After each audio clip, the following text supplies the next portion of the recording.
I'm going to try one more time for Theopolis. Theopolis in Italy. There he goes. Theopolis. There he is. How do you do? How do you do? I'm here. Hi, I'm doing all right. How are you guys?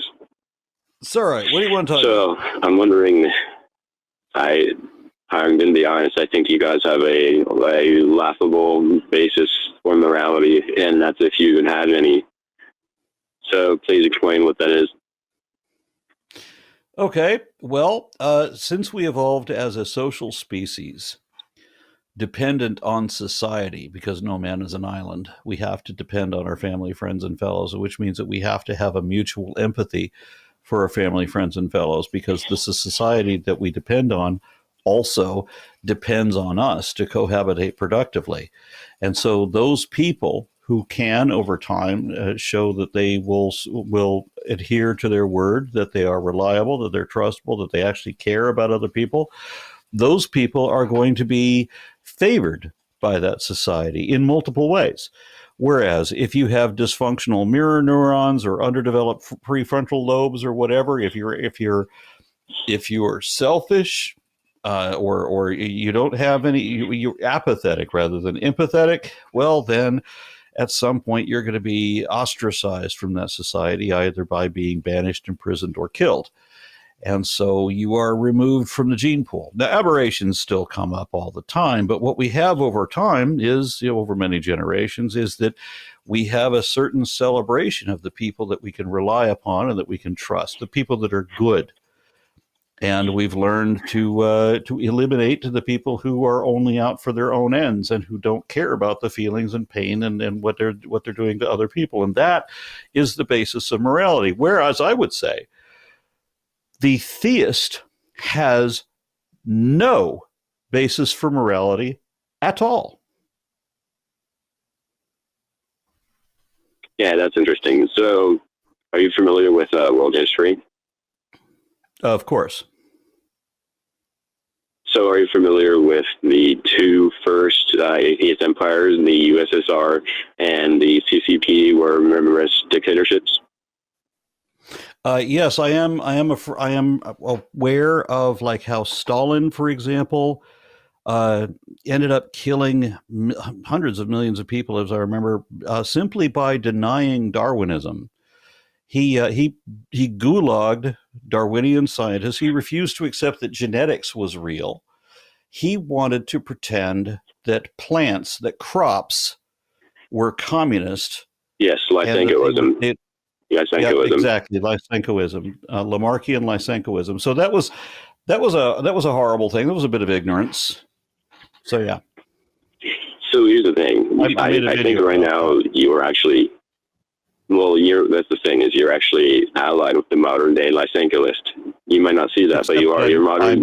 Directly opposed, because I'm teaching Darwinian. I'm teaching genetics as real. I'm teaching Darwinian mechanisms, and I'm showing how Lamarckian beliefs were completely wrong.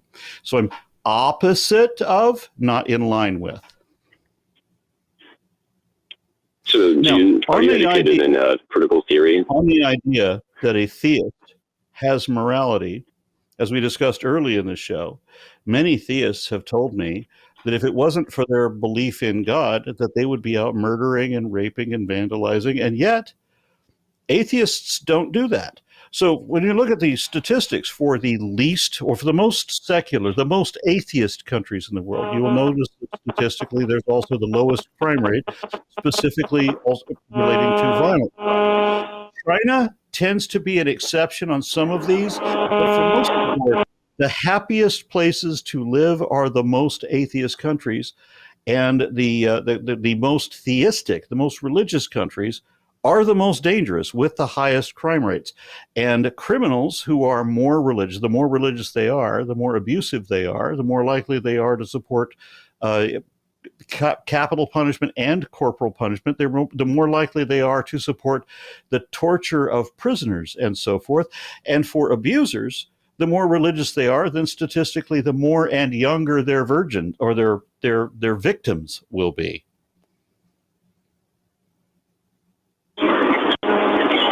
Okay, so are you a socialist? What does that got to do with socialism? No, I'm not a socialist. Seth, are you a socialist? Seth No. a socialist? No. I have some democratic socialist leanings here and there, but are you guys Ians? Are we what? Are you Ians? what's up with the voice? Are you using some kind of a processor, or is your voice simply like? Are you filtering it through something? It sounds interesting to me.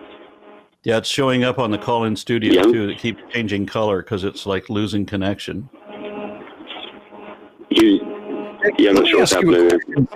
If I may, first of all, I'm interested in your tone when you call and you find our position laughable. So you've begun with an adversarial kind of a temperature to the conversation, which is fine if that's the avenue you want to go down. I'll put your call on mute because, frankly, I can't hear myself think over the noise, and I'll come back to you.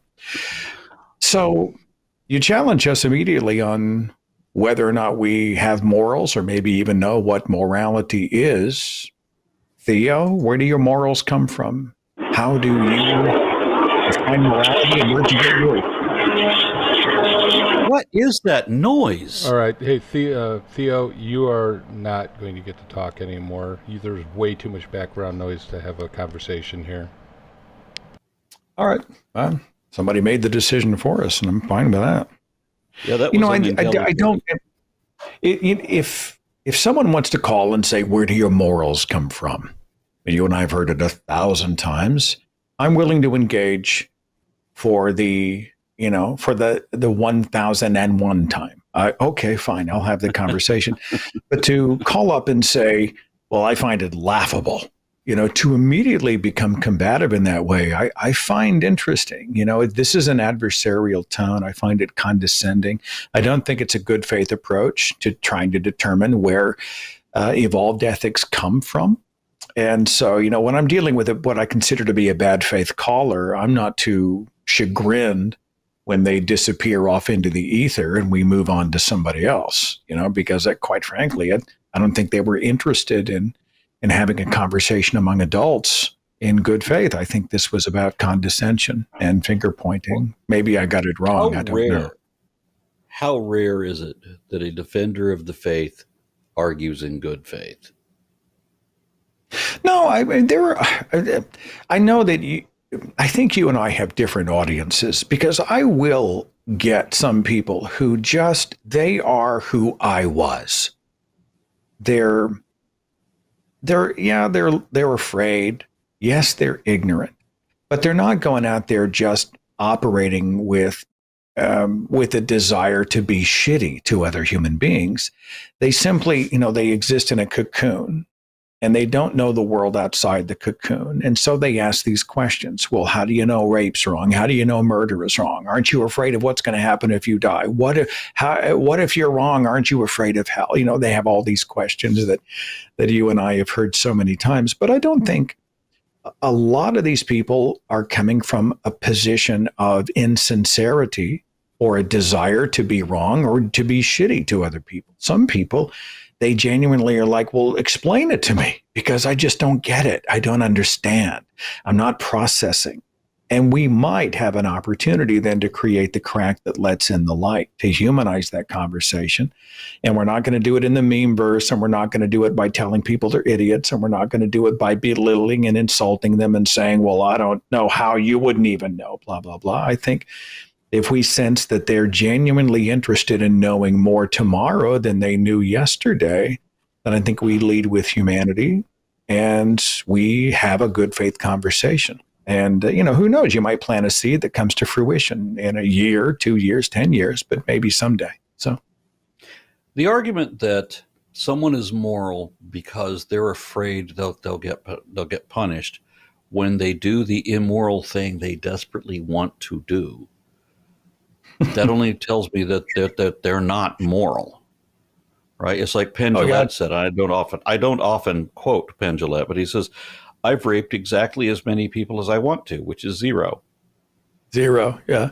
It's funny. My mother and father the most Puritan people I've ever met. And I mean, just hardcore. And it was my normal growing up. There was no lightweight Sunday only, Sunday Christian stuff. They were hardcore. But once every 6 months, my mother would get so mad that she would say a cuss word. And it was awesome. This Puritan, super Christian, the theologian, the woman who is a Greek New Testament teacher, the woman who had brought us up to be children of the straight and narrow. And something would happen, or I would backtalk, or there would be we'd screw up or whatever. And she'd be like, and her whole face would twist up. So she looked like one of those trees in The Wizard of Oz. So she would like, shit. Literally, it was awesome. And of course, for the rest of the day, we're like, Mama said shit. But I thought to myself, what's happening here? The psychology of it is interesting because when the chips were down and she needed to vent, that was the word that she secretly got the most satisfaction out of. That was the pressure reliever that she denied herself. Why? Because she had been indoctrinated to believe that she was offending the Almighty and debasing herself and all of these other horrible things. One of the most liberating things I discovered when I got out of the faith was being able to swear. That's amazing. I think I read somewhere that people who use profanity, I try not to be crass about it. People who swear, I think, are more balanced and generally happier than those who don't. It's therapeutic. So anyway, I find it interesting that people sneak in what they really want to do, So I don't often hear that kind of language come out of you. So I have to say that when earlier you got frustrated with a caller tonight, you said, God damn it. Well, I keep the Thinking Atheist show PG-13. And although I do swear a lot in real life, I try not to swear too much on the show because I'm often what comes up first in a Google search when someone is coming out of the faith, or they're having doubts, or they're curious, or they're being ostracized by their family, or they're on the journey, or whatever. So they type in the word atheist and they'll find me. And I'm not saying that those who are loaded with profanity are doing anything at all wrong. Good for them. That's the flavor of your show. But I wanted to make sure that the temperature of my broadcast was accessible enough that nobody would be put off by the F-bombs and whatnot. And I try not to be egregious, but I feel like language can be a surgical strike. If you swear all the time, then no one hears it. But if you let it go and all of a sudden you find an opportunity, or you just need to explode and blow off steam and you throw out a God damn it, it means a little more. So yes, it does happen. Yes, I am imperfect. But yeah, maybe it's funnier when I do it. I don't know. Apparently I'm the Mr. Rogers of the movement, Aron. So anyway, whatever. Hello, I'm Jimmy Snow, executive producer for The Line and avid candy eater. Hey, if you'd like to support this channel, you can do so now on Patreon or as a channel member with tiers specific to supporting specific shows and hosts. And it also supports our ability to expand programming going forward.